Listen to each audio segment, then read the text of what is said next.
Hey everyone, and welcome back to Beach Weekly, a podcast created and produced by Long Beach State student-run newspaper, the Daily 49er.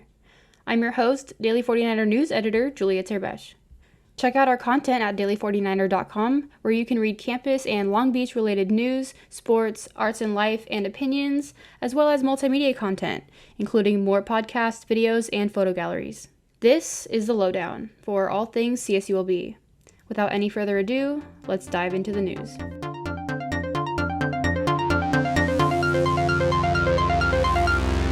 This fall, there will be significant changes on campus as the semester will be taught mainly through virtual instruction.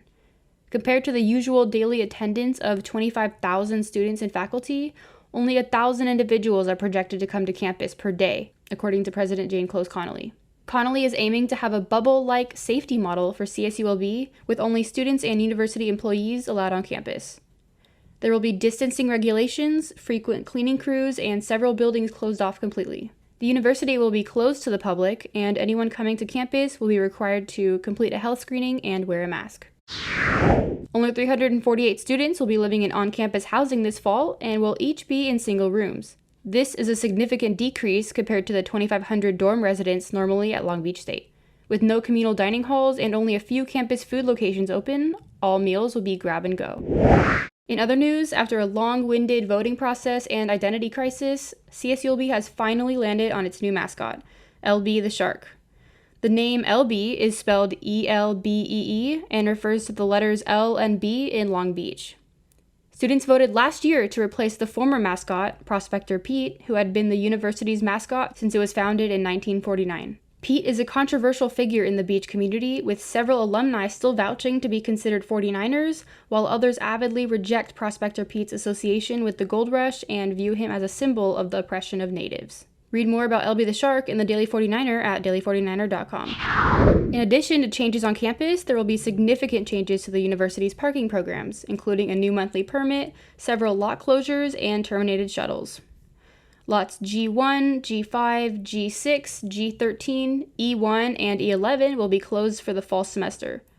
Lots G1, G5, G6, G13, E1, and E11 will be closed for the fall semester. The Walter Pyramid parking structure and the Palo Verde North and Palo Verde South parking structures will also be closed.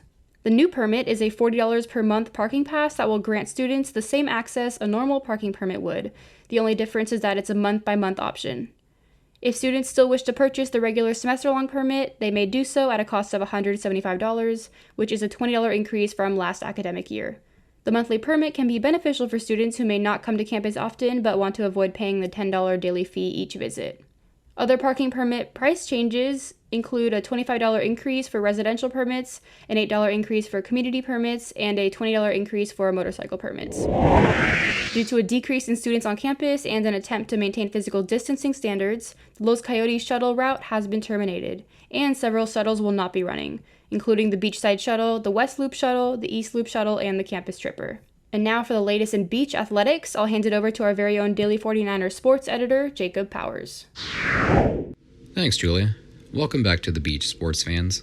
In athletic news, or lack thereof, Long Beach State fall sports remain at a standstill due to the coronavirus regulations. In order to safely resume competition and be in compliance with the National Collegiate Athletic Association, Cal State Long Beach's athletic department will need to provide athletes and coaches with rapid testing of the virus every 72 hours.